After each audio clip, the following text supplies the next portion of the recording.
You know, when Delilah had originally pitched the tour to us, I had imagined the most amazing bonding experience. We'd be headlining for one of my favorite groups growing up, seeing the country with my best friends, and doing what I love every single night in front of the people who make it possible to do what I love as a career. The four of us doing that together as a unit sounded like the most amazing thing in the world. I just didn't realize that she intended to use it as an extended vacation with Sarah and leave us with all the logistics. No, I don't really blame them. They're in love and they kind of get swept away in the aura of a big city, and it's really romantic, and that's fine. They just can't blame me for looking exhausted when they show back up to the Cracker Barrel at 9 in the morning and ask, "Whoa, why do you look so exhausted?" As if we didn't spend the entire night helping the production crew take down, pack up, and ship off the set to the next city. We made the set list, we worked with Grace to find the production crew, and we even found accommodations for them at hotels in every city while we are here on the tour bus. I know that we agreed to it, but I definitely expected them to show a little bit more initiative than they're doing now.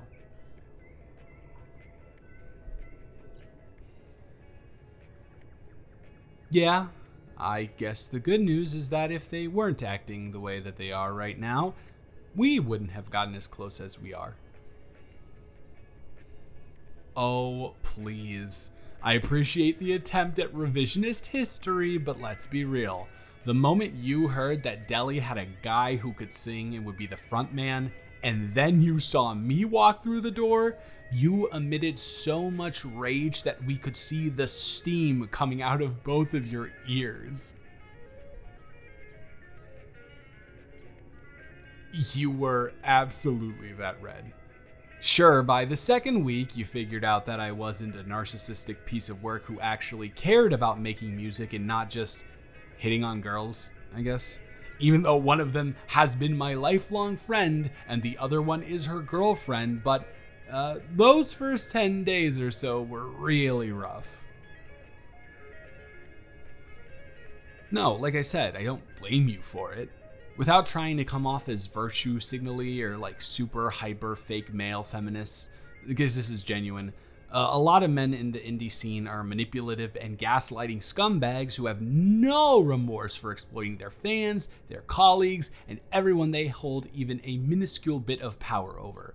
So I don't blame you at all for keeping your guard up. In fact, I think it's rather important.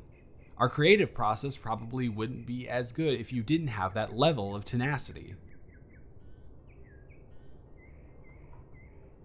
I mean that you find that very important balance of speaking your mind about aspects of a song or a production or anything like that that you feel strongly about being taken in a certain direction, but you also have the ability to listen to all of our viewpoints and admit when one of our ideas might fit better into the grand scheme of things.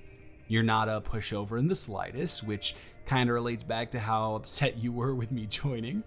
But your opinions are still malleable enough that they can develop. Like how when you saw that I couldn't hurt a fly and decided to, I don't know, try to be friends with me. Okay, hold on. That was a mosquito and it was trying to feast on you. Was I supposed to just, I don't know, let it drain you of your life force until you passed out on the spot? Or do the correct thing, which I did, and I don't know, prevent it from doing so?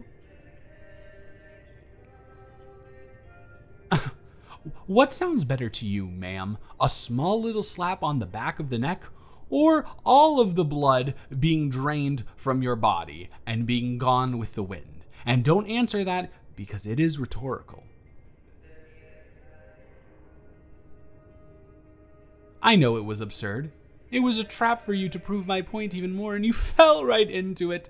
When I'm being annoying, you always call me out on being stupid. And that's something I really admire in a person. No, I was definitely saying person, and I don't even know what you could possibly be referring to, and we should definitely drop it. Okay, great talk. You're so right. Definitely learned a lot here. Glad we sorted that out, thanks. Hey, remember how I was just praising you for your stick-to-itiveness and how awesome that is? I'll take every single word of it back if you don't stop burning holes into my retinas from staring at me like that. Yeah, I know there's no way I'm getting out of it, but my last resort is to try and let us marinate in this silence in hopes that it'll eventually make you uncomfortable. But it is pretty clear to me that there is no way that is going to work, is there? Honesty is the best policy, I guess. Or at least that's what I have to tell myself to get through this. Alright, here we go. It's time to ruin everything that we have all built together. Are you ready? Because I sure know that I'm not. We have to be in Salt Lake by 2 tomorrow afternoon. Last chance to wait until we have a break after our show tomorrow, and we have the next day off to do this. Of course I'm rambling, and if you were about to ruin 4 people's livelihoods, you would be rambling too, probably.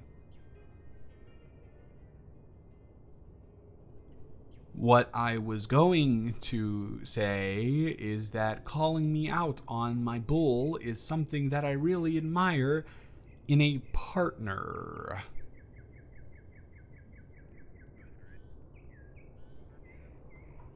Yeah, I meant partner, as in romantic partner. There are a lot of reasons. What, you want me to list off the reasons one by one and explain them all? That was a joke. I was joking. I'm not going to do that. There is no shot that you are doing this right now. Sarah and Deli would kill me if you didn't play tomorrow. And the drums are the soul of the performance, and you shouldn't punish our fans just because of one slip of my tongue.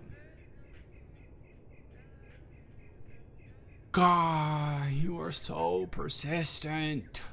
Fine, I'll do it. 1.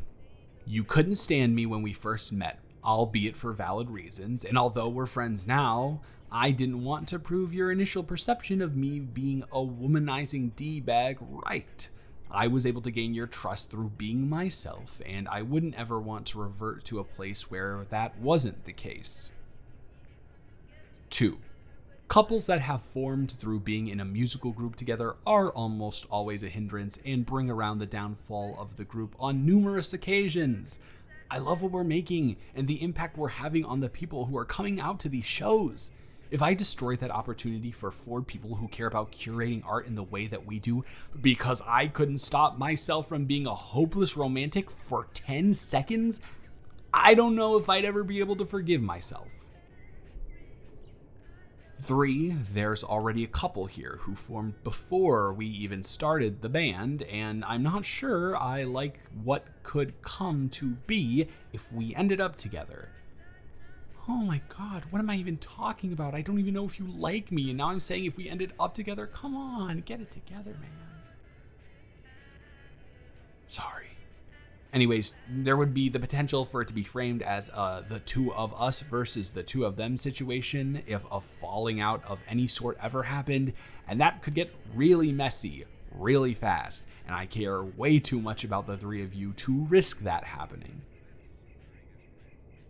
4, and this is the final one, thank God. Although our friendship has definitely grown, and especially on this tour, we've gotten just about as close as 2 people can get, you can be pretty enigmatic when you want to, and I have no idea if you would be interested in me in the first place.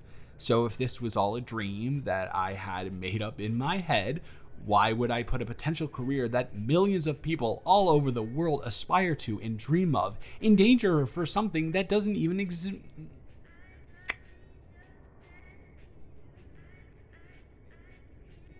Well, congratulations. You just ruined the band. Because now, whenever I'm up there singing, I don't know if I'll be able to think about anything other than that.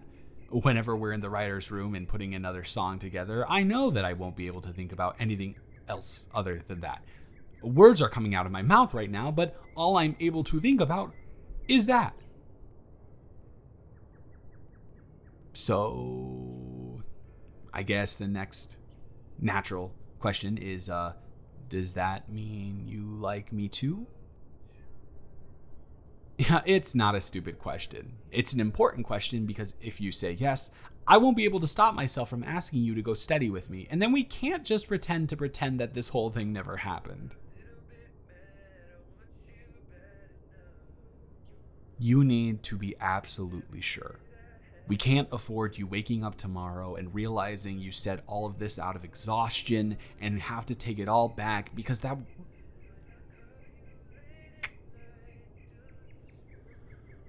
Okay.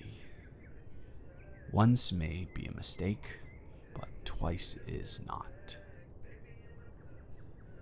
I know this could be a very romantic moment that could lead to some very romantic things, but I heard your stomach rumble when we first got in here, and I found a 24-hour taqueria on Google, and so do you just want to go get that and then come back and cuddle on the bed together and fall asleep? Listen, although there are no ulterior motives to this relationship, a man has to do what a man has to do to get out of his bunk bed, all right?